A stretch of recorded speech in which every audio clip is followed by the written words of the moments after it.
Estamos grabando. Vamos a proyectar ahora a pantalla completa.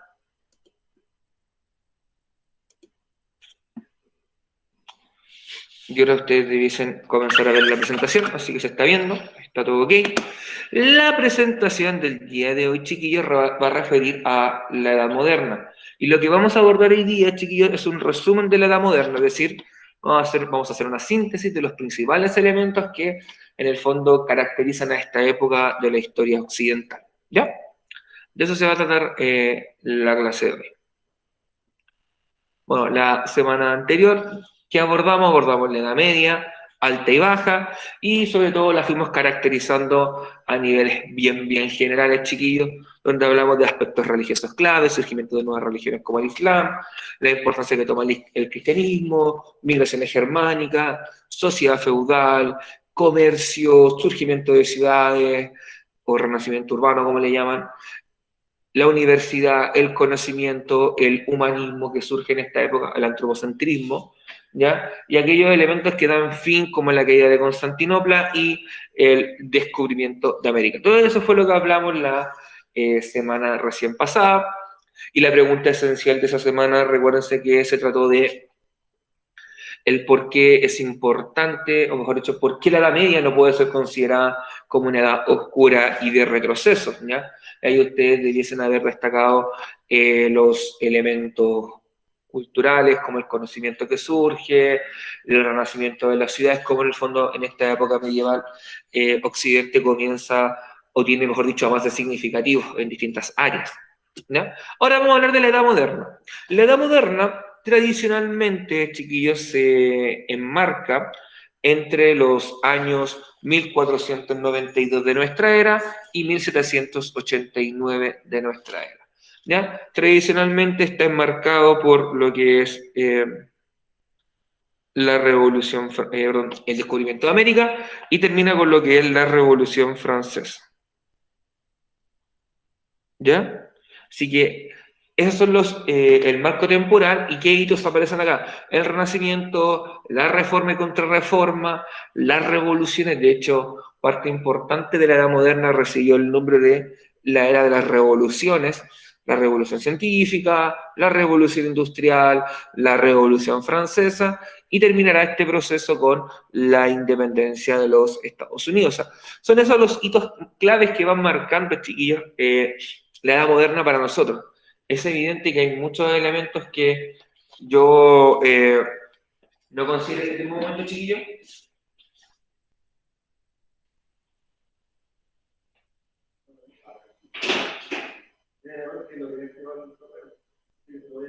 Ya. ¿Me corta la vuelta, profe? No, déjate no. Ya. Entonces, chiquillos, esos son los 4 elementos que vamos a trabajar durante esta clase y la clase del día miércoles. ¿Ya? No se preocupen, eso es como netamente una presentación. Ahora vamos a comenzar con los contenidos como tal. ¿Ya? El primer elemento clave es el Renacimiento. ¿Ya? El Renacimiento como tal, chiquillos, es la manifestación artística que tiene el pensamiento humanista. ¿Ya? Y el pensamiento humanista se dirige ese tema adelante para ver mejor. Ve bien ya. El pensamiento humanista, chiquillos, es el pensamiento antropocéntrico, en el fondo, que coloca al hombre en el centro de las cosas. Por lo tanto, esta va a ser una manifestación artística que va a tener como elemento central al ser humano. El ser humano va a ser el elemento central de sus obras de arte, ¿ya? La pintura, la escultura sobre todo, van a tener motivos humanos. Vamos a dejar de pintar paisajes por pintar paisajes, ¿ya? No vamos a pintar escenas divinas, ¿ya? Sino que nos vamos a centrar a pintar el ser humano. Quizá un ser humano común y silvestre, o quizás figuras divinas de la antigüedad clásica, como pueden ser dioses, pero siempre representados de una forma lo más humana posible. ¿Ya? Esa es una característica clave que tiene este renacimiento artístico, que busca representar al hombre tal como es, de la forma lo más perfecta posible. O sea, pues ahí ustedes si alguna vez ven esculturas del Renacimiento, por ejemplo, se van a dar cuenta de los detalles que tienen los pliegues de la ropa, las expresiones faciales, la musculatura, la proporcionalidad, por ejemplo, a pesar de que la escultura tenga 6 metros de altura, pero va a ser proporcional el cuerpo. O sea, generalmente se hablaba en arte de que tu cabeza debía contenerse 9 veces en tu cuerpo. O sea, tu cráneo, 1, 2, 3, 4, 5, 6, 7, 8, 9. Aproximadamente. Pueden ser 9 y 10 veces. Para hacer un cuerpo proporcional. Por lo tanto, ese elemento va a estar allí, en el fondo. Y para lograr eso hay un desarrollo técnico, ¿ya? Hay un desarrollo técnico de retomar las técnicas del arte clásico. Y ahí va, por ejemplo, la proporcionalidad. Va el uso de los materiales, de los colores, ¿ya? También nos vamos a dar cuenta que las temáticas que comienzan a tocar, hay temáticas humanas, como puede ser un autorretrato, ¿ya? Una pintura, un retrato de una persona común y corriente de la época, ¿ya?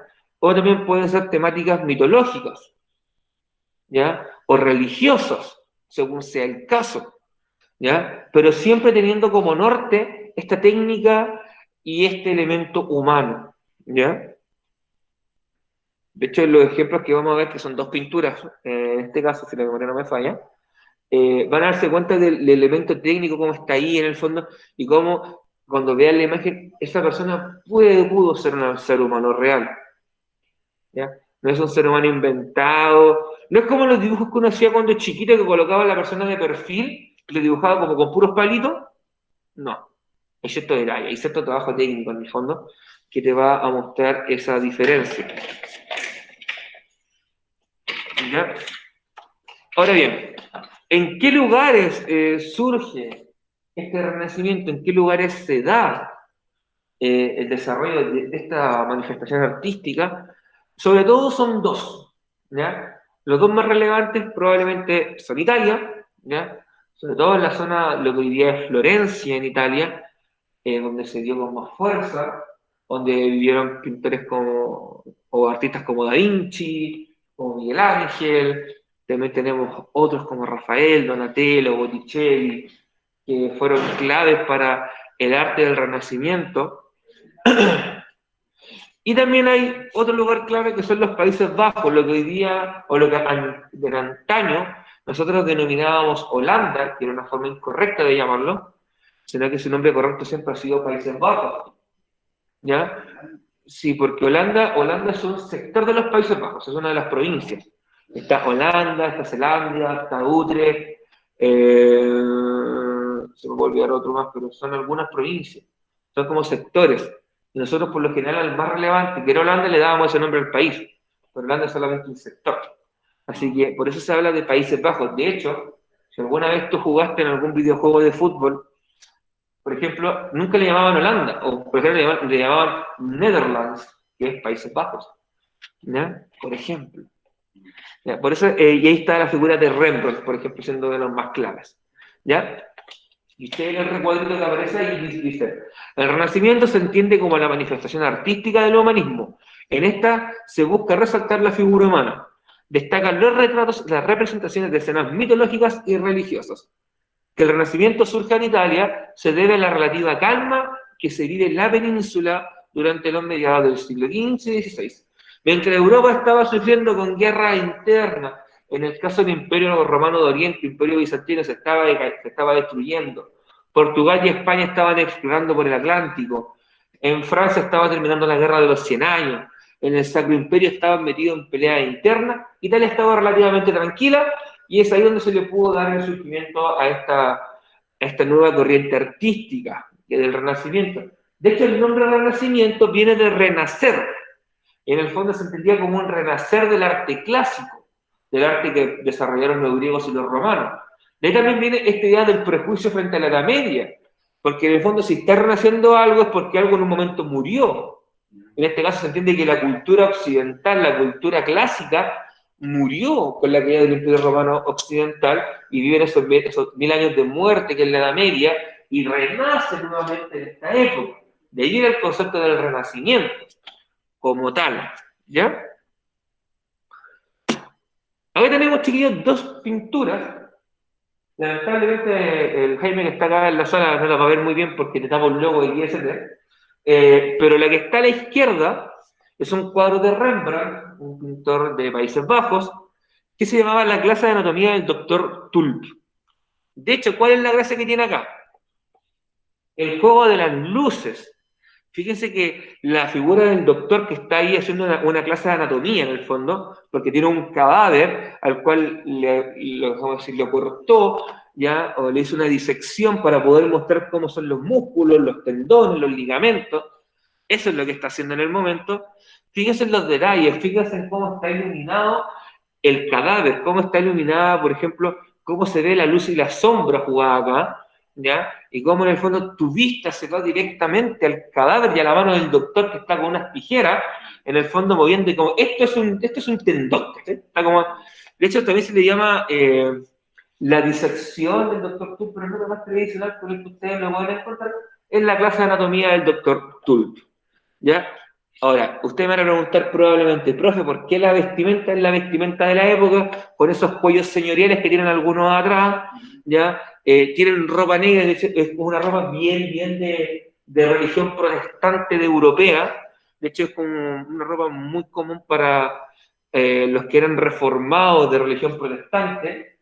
Pero es bien interesante porque en el fondo, si ustedes se dan cuenta, en los rostros, si se los logran ver, tienen características de personas reales, o sea, y te podría decir, esos tipos probablemente vivieron, o sea, no es un Transformer, no es como los egipcios que te dibujaban de lado, así, con la cara mirando así, medio de... No, las formas, los rasgos, las proporciones, el detalle de la vestimenta, o sea, todo te da a entender de que esas personas probablemente son reales, o sea, está esta técnica artística enfocada a demostrar al ser humano, tal como es, y si se dan cuenta el móvil, o los protagonistas son personas comunes y silvestres, ¿ya?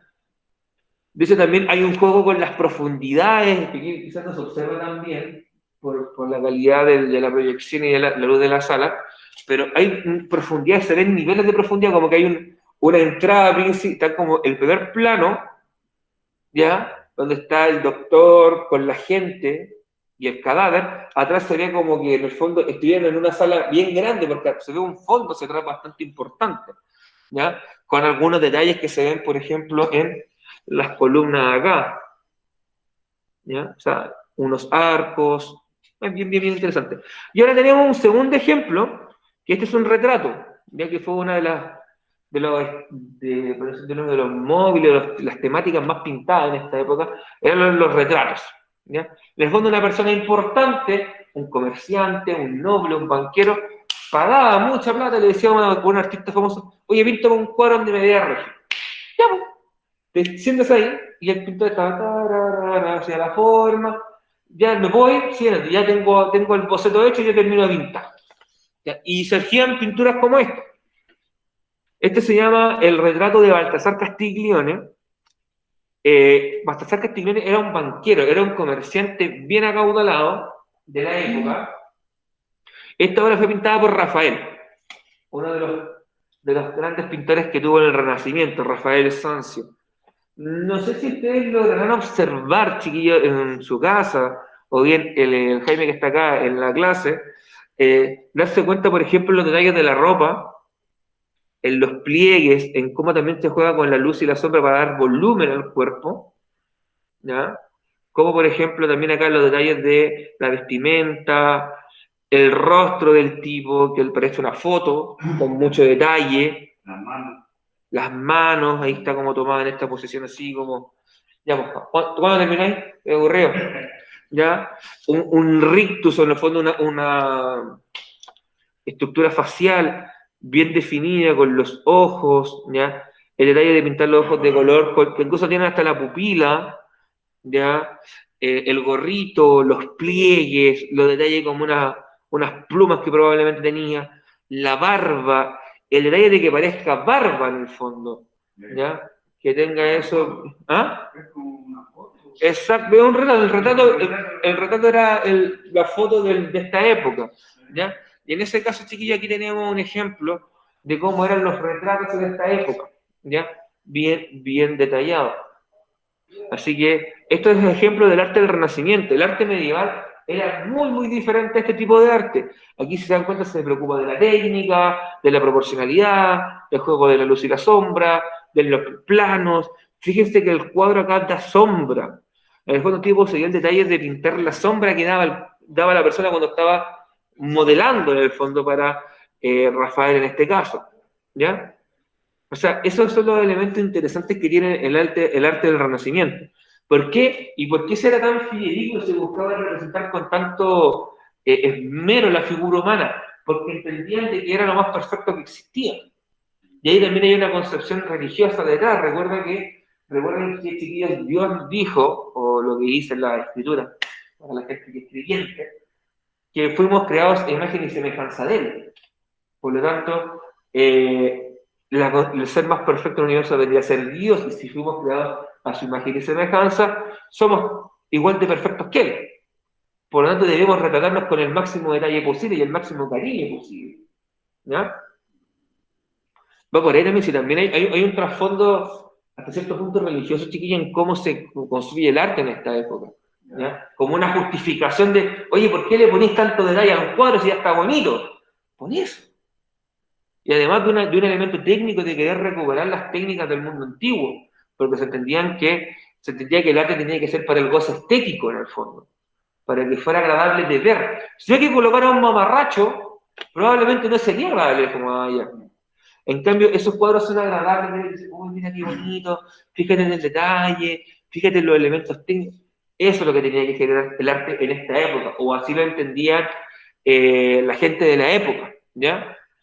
Después comenzó a dar más énfasis al tema del mensaje, de cuál es el simbolismo de lo que quiero representar, que eso ya es más bien algo del siglo XX. Vamos ahora, bueno, antes de avanzar, chiquillos, con esto, dudas, consultas, preguntas, inquietudes que tengan la gente que está en el chat, la gente que está en sus casas, nuestro compañero que está presencial, ¿no?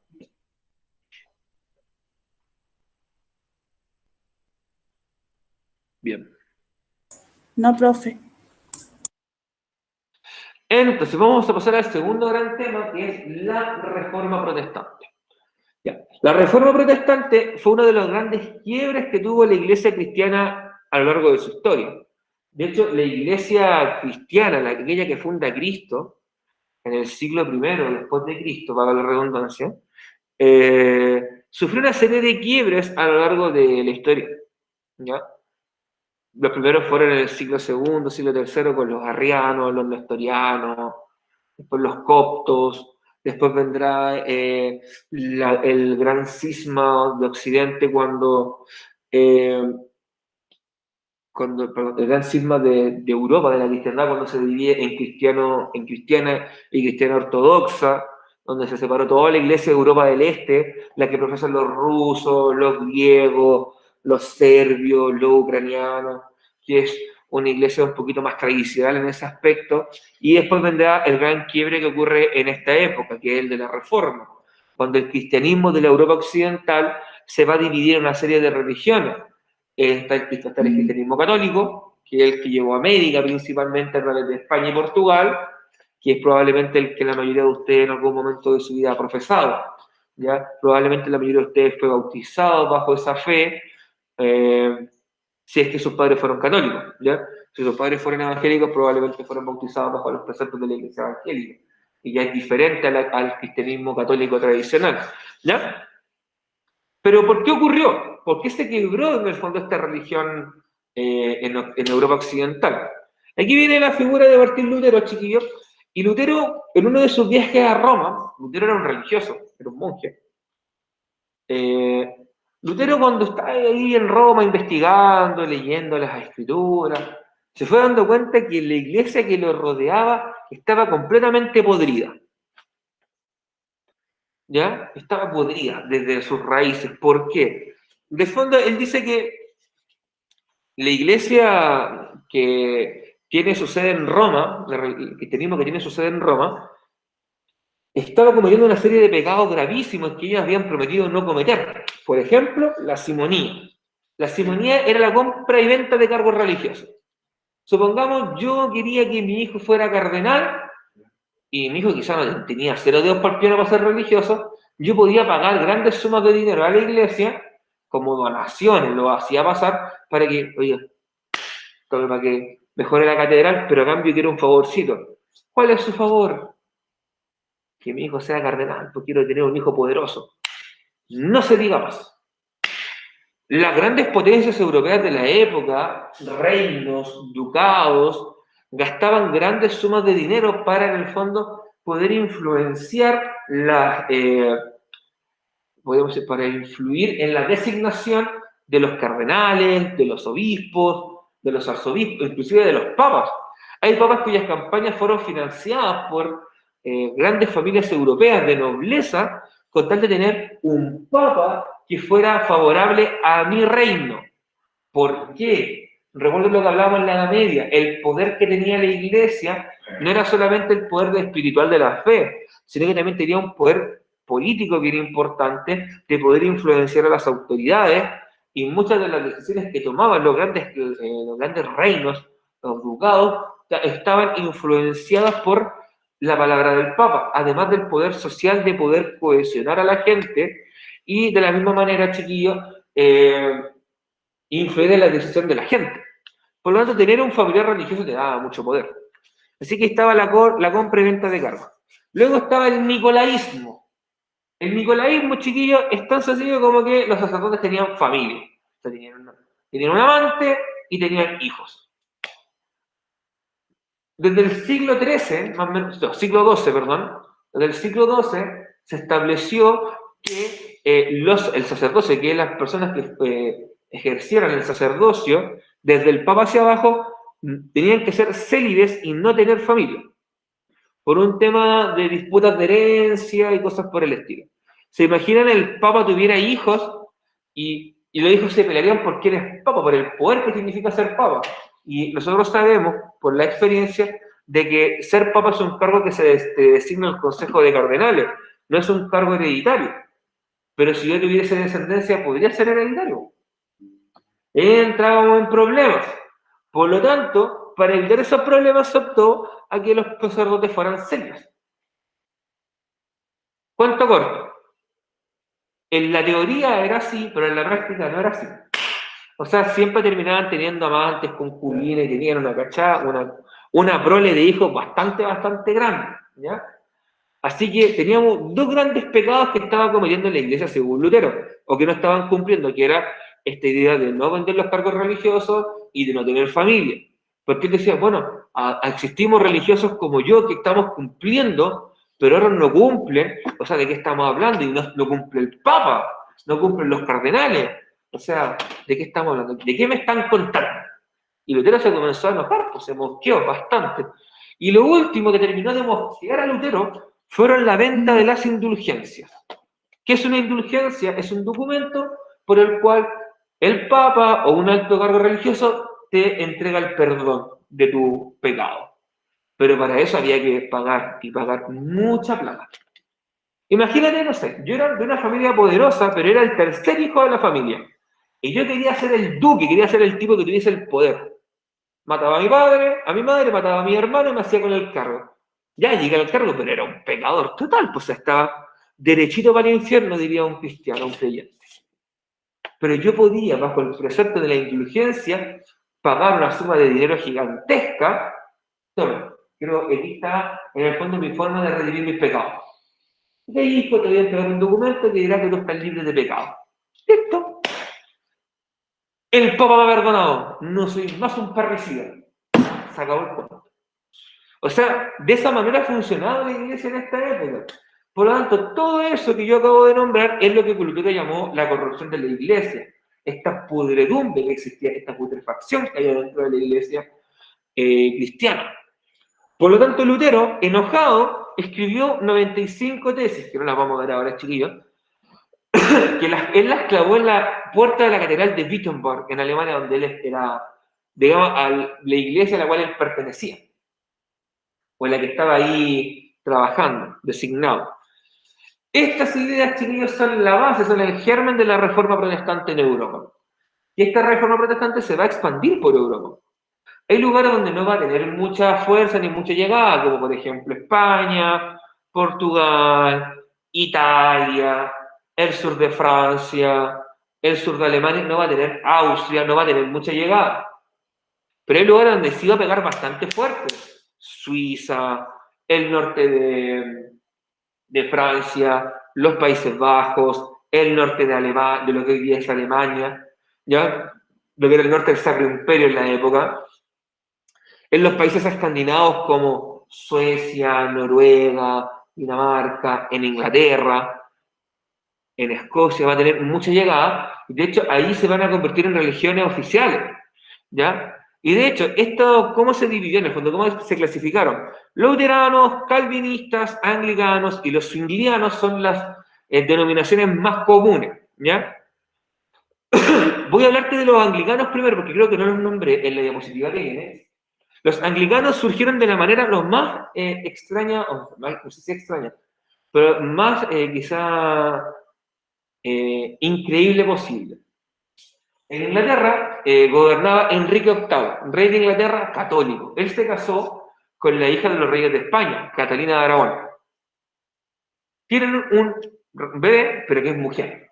Y Enrique VIII quería tener un hijo varón, quería un heredero varón. Por lo cual, Enrique VIII decía, ¿sabes qué? Yo creo que mi señora es el problema y no le está poniendo ganas para tener un hijo varón. Así tal cual. Así de machista, opresor y funado era Enrique VIII. Enrique VIII le dice al Papa, me da ahí la nulidad del matrimonio para casarme con otra mujer y poder tener un hijo varón. El Papa le dice que no, principalmente porque era la hija de los reyes de España y era la potencia de la época. Y el Papa no era tonto, no iba a decir ya ok para enemistarse con los reyes de España que eran uno de sus principales aliados. Entonces, ¿sabéis qué?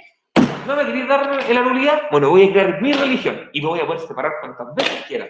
De esa manera, Enrique VIII crea su religión, que son los anglicanos. Enrique VIII se casó como 3-4 veces más y nunca tuvo un hijo hombre. De hecho, su primera hija asumió después como reina de Inglaterra. El karma, en toda su esplendor. Pero ¿cuál es la gracia? Enrique VIII creó una religión, ¿ya? Que son los anglicanos, que hasta el día de hoy sigue siendo la principal religión de Inglaterra. De hecho, la reina de Inglaterra, Isabel II, o los reyes de Inglaterra, son las cabezas máximas de la religión anglicana. Son los líderes máximos de esta religión, ¿ya? Así que, en el fondo, sigue vigente esta religión. De hecho, solamente se practica principalmente en Inglaterra y en algunos países cercanos, como puede ser Gales, Escocia. Pero ahí quedó bien arraigada esta religiosidad. De hecho, tiene una particularidad: los sacerdotes anglicanos se pueden casar. Pueden existir ministras, mujeres, en el fondo, un curita en versión femenina. Pueden existir, ¿ya? Cosa que no tiene la religión cristiano-católica, ¿ya? Hasta aquí, chiquillos. ¿Dudas, consultas, preguntas que tengan? Si no, para avanzar a la siguiente lámina, donde creo que vienen explicadas algunas de las religiones protestantes. Ya, no hay consultas, ¿no? ¿Dime? Ya. Aquí lo tenemos, chiquillos. Hay 3 imágenes de izquierda, vamos a partir de izquierda a derecha en la pantalla, en el caso tuyo, Jaime, de derecha a izquierda. ¿Ya? No, de izquierda a derecha, no estoy teniendo ahí. Martín Lutero. Lutero, que fue el que comenzó todo este proceso, Lutero creó una religión que se llama los luteranos, los seguidores de Lutero. ¿Qué característica tenía? En el fondo, él reinterpretó la escritura y él dijo, ok, vamos a crear una religión, un cristianismo a mi medida o como yo creo que es correcto. Por ejemplo, Lutero permitió el casamiento de los ministros. Se podían casar, tener herencia, o sea, poder tener familia. El título no se heredaba, ¿ya? No se hereda el título. O sea, si mi papá fue sacerdote, yo lo voy a hacer sacerdote, yo elegiré mi camino, ¿ya? Eran bastante chiquillos en el fondo. No dista mucho lo que uno entendería como cristianismo, ¿ya? Cree en el fondo que cree por ejemplo. ¿Cómo? Como que va para más cristiano.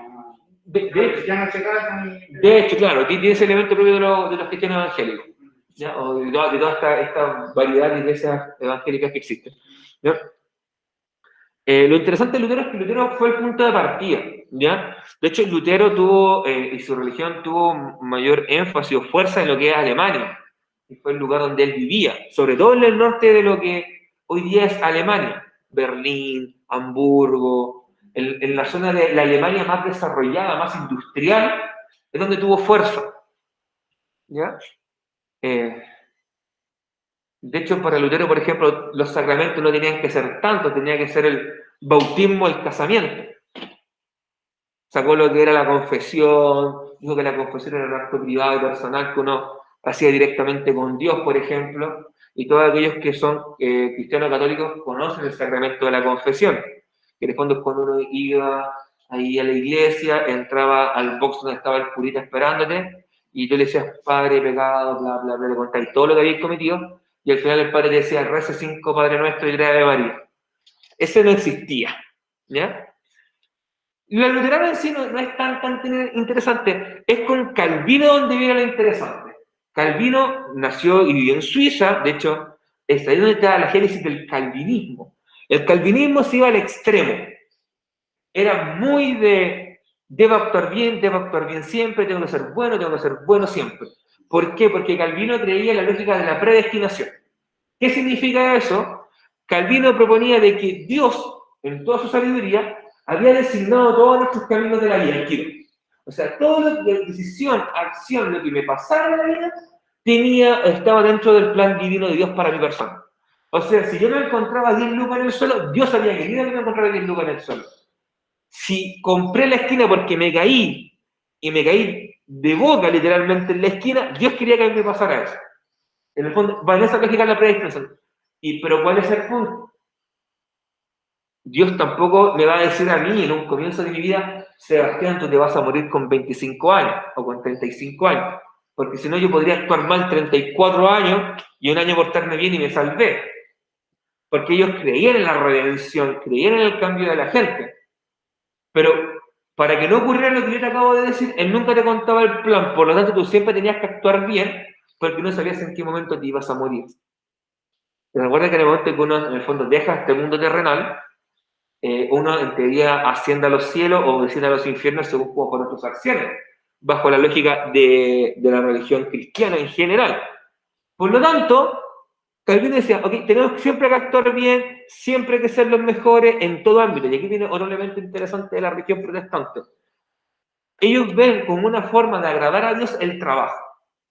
Es decir, si yo soy el mejor en mi trabajo, actúo bien, soy eficiente, cumplo con todo, estoy agradando al de arriba. Por lo tanto, tengo que seguir actuando así. Y eso te explica también por qué muchas veces los países protestantes son los países desarrollados del mundo. Por ejemplo, Alemania tiene grande industria, Inglaterra tiene grande industria, Estados Unidos, que fue colonizado por gente protestante, tiene grande industria, ¿ya? Y los países que uno asocia al desarrollo son países en su mayoría que siguen religiones protestantes.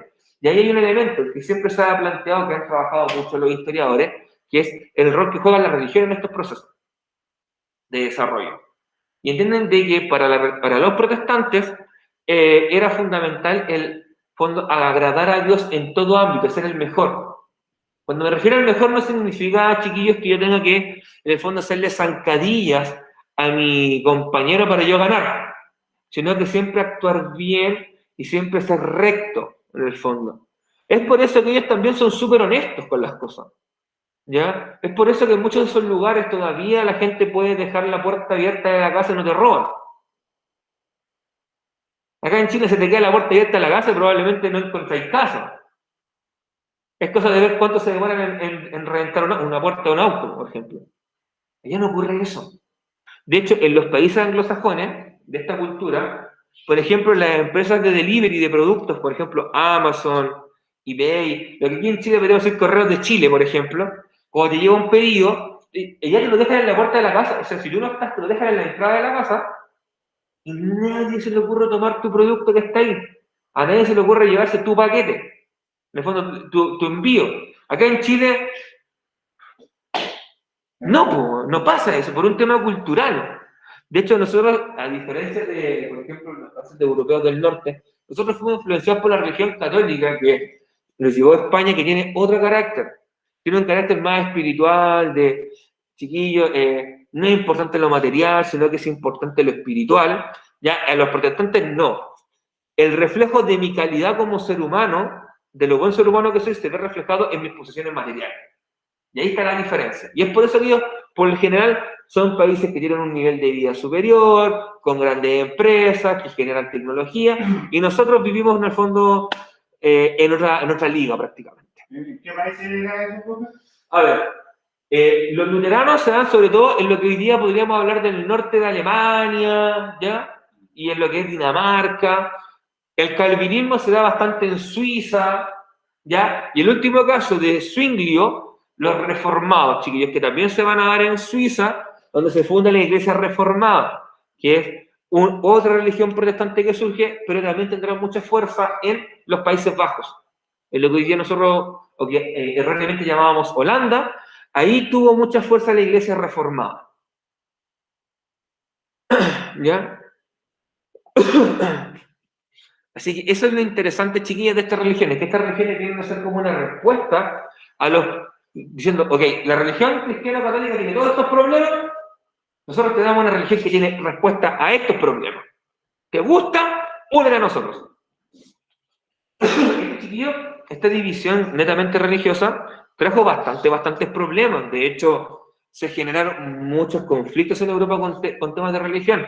El conflicto más grande de la historia europea, hasta ese momento, que fue la Guerra de los 30 años, fue un conflicto que tuvo de origen un problema religioso.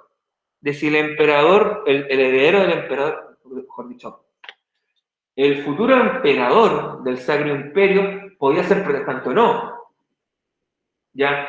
En Francia se desarrollaron las guerras de religión, donde hubo un enfrentamiento interno entre católicos y protestantes que se masacraron entre ellos. ¿Ya? En la guerra de los 80 años, que terminó con la independencia de los Países Bajos en relación a España, también tuvo un componente importante de la religión, porque los Países Bajos que eran reformados recibieron apoyo de otras iglesias protestantes como los anglicanos ingleses, y así fue. En el fondo, la religión en esta época no solamente fue un tema de fe, de creencia, de convicciones, sino que también tuvo un componente político que llevó a conflictos dentro de Europa, ¿ya? Bueno, y acá abajito, después de todo ese recuadro, toda esa explicación, aparece en el fondo qué es lo que es predestinación, ¿ya? Una creencia que establece la invariabilidad de nuestra ruta vital, que fue predefinida por Dios. Pero este no nos da indicios de cuál será este camino, en el fondo. Vuelvo a insistir con el tema. Eso quizás es lo que más llama la atención de esta religión, sobre todo del calvinismo, es este elemento de lo predestinado, en el fondo.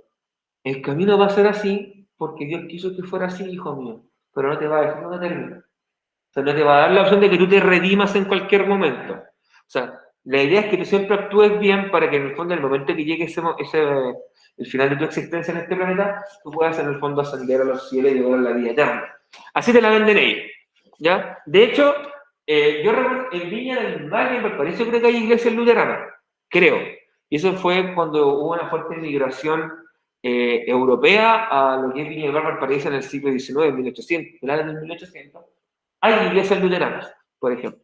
No sé si habrán calvinistas reformadas, pero luteranas sí sé que hay, ¿ya? Y de hecho, no difieren mucho, chiquillos, de lo que es el menos luteranismo, de lo que es el catolicismo en algunos ámbitos, ¿ya? Pero sí en otros son bastante diferentes, como el tema de poder tener pareja y tener una vida de familia, ¿ya?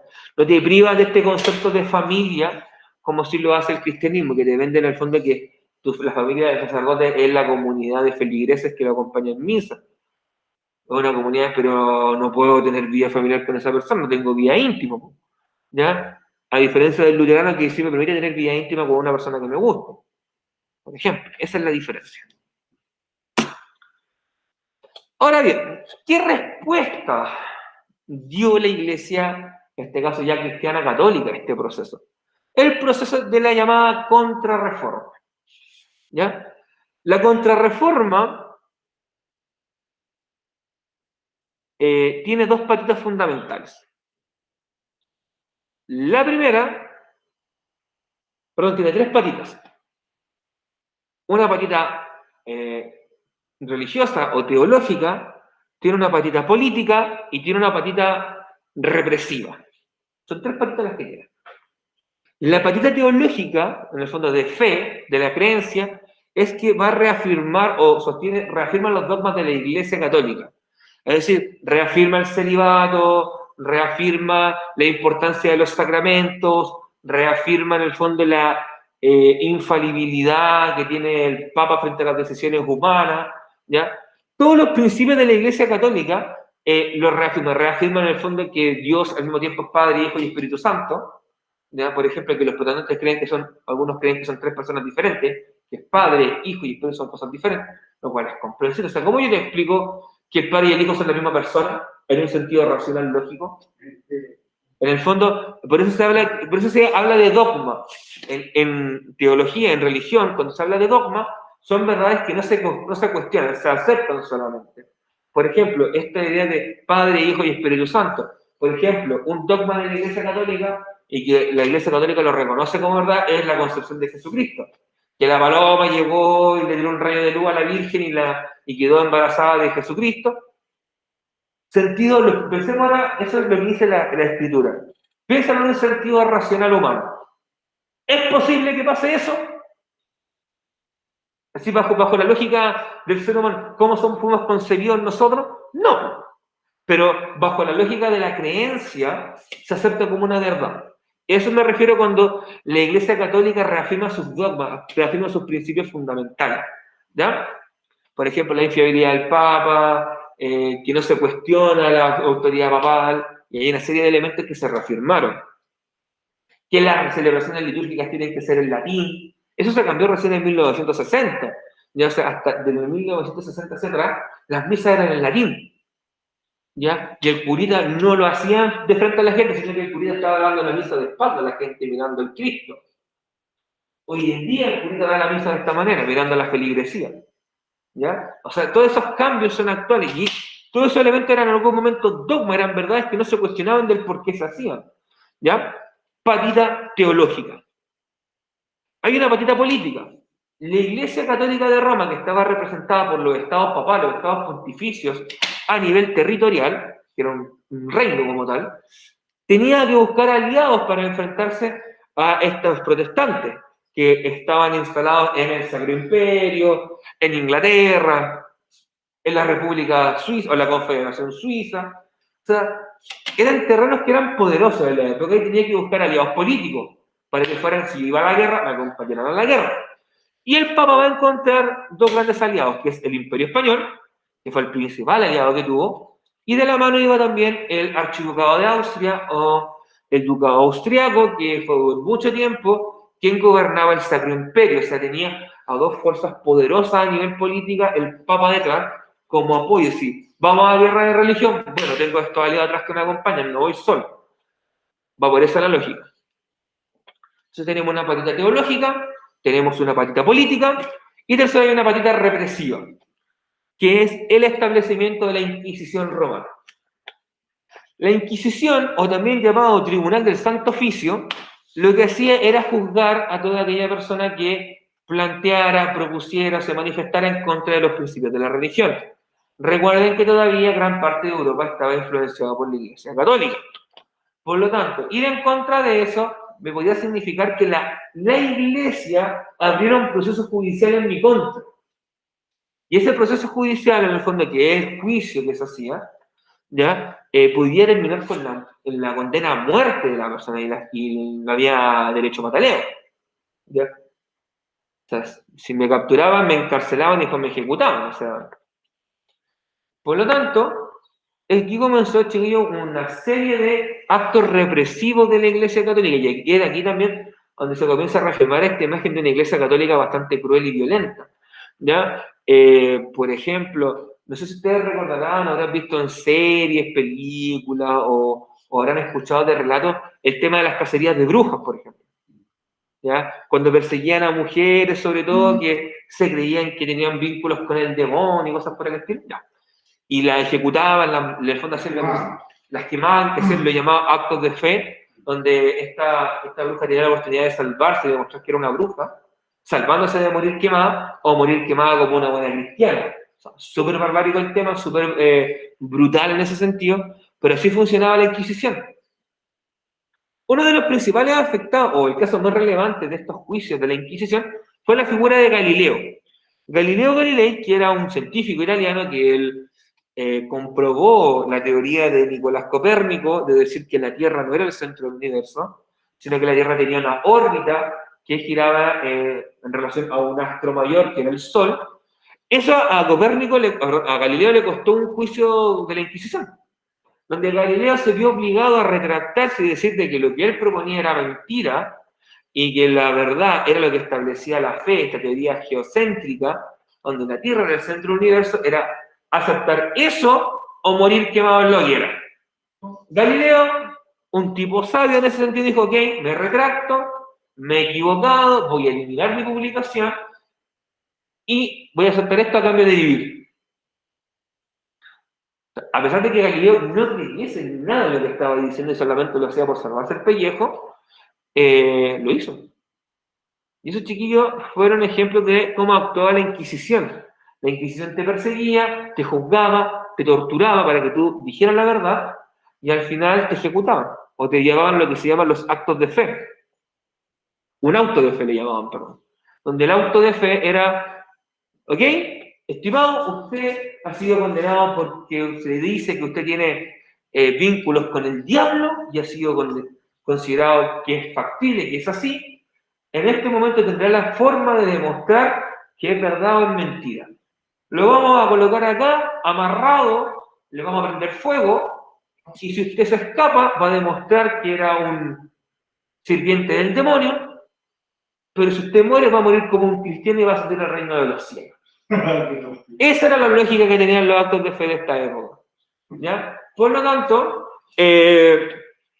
bastante barbarie, os digo, bastante brutal la realidad de esta época, y de esa manera funcionaba. ¿Ya? Además, en esta época, entonces ahí vimos las tres patitas, la patita religiosa o dogmática, la patita política y la patita represiva. Y por último, tenemos órdenes religiosas que surgen, chiquillos, que en el fondo fueron el brazo que tuvo la iglesia para expandir su religiosidad por nuevas latitudes, por ejemplo, América. Recuerden que justo esta época coincide con el descubrimiento y conquista de América. Por lo tanto, aquí España jugó un rol fundamental trayendo religiosos para que impusieran la fe cristiano-católica en este nuevo mundo. Y aquí aparecen órdenes religiosas como el caso de los jesuitas, que es la más famosa, también llamada Compañía de Jesús, ¿ya? Los jesuitas. También están los mercedarios, por ejemplo, que son los dueños de San Pedro Nolasco, que están en Quillota.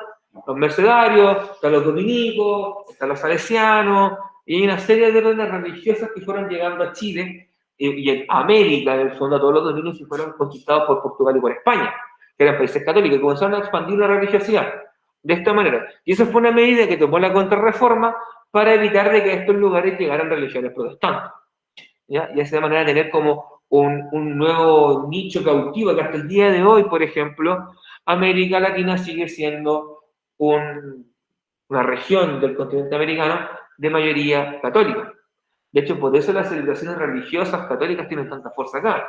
La festividad de la Virgen, San Pedro San Pablo, la Tirana, la Virgen de los Vázquez, la Virgen del Carmen, y en otros países sus propias vírgenes y festividades locales. ¿Ya? Bien, ¿dudas, consultas, preguntas que tengan sobre esto, chiquillos? Antes de pasar a mostrar la pregunta esencial. Ya, no hay preguntas, chiquillos, por lo que veo. No hay un cálculo de cuántas religiones hay, profe. Difícil. Mucho, porque hay algunas que son muy locales, que esas son de un país. Pero por eso digo que es bien difícil, perdón, chiquillos. Ahí está. Ya, ahí está la pregunta esencial de la semana 15 que dice: explique los procesos de revolución científica e industrial. O sea, explica con tus palabras qué fue la revolución científica y qué fue la revolución industrial. ¿Ya? Considere los contenidos vistos en clase, chiquillos. No googleen de más. ¿Ya? Chiquillos, sé que la clase todavía no está disponible en Classroom, ya, así que no se preocupen, la voy a subir hoy día, llegando a la casa, ahora me voy a mi casa un ratito, y ahí la voy a subir, ya voy a subir el material para que ustedes puedan acceder, puedan verlo y también puedan cargar la pregunta esencial, ¿ya? Chiquillos, recuerden que tienen plazo hasta el viernes a las 10 de la noche para hacer llegar la pregunta esencial de la semana, ¿ya? Así que en este caso explique los procesos de revolución científica e industria. Eso en cuanto a los contenidos que vimos o vamos a ver el día miércoles, chiquillos.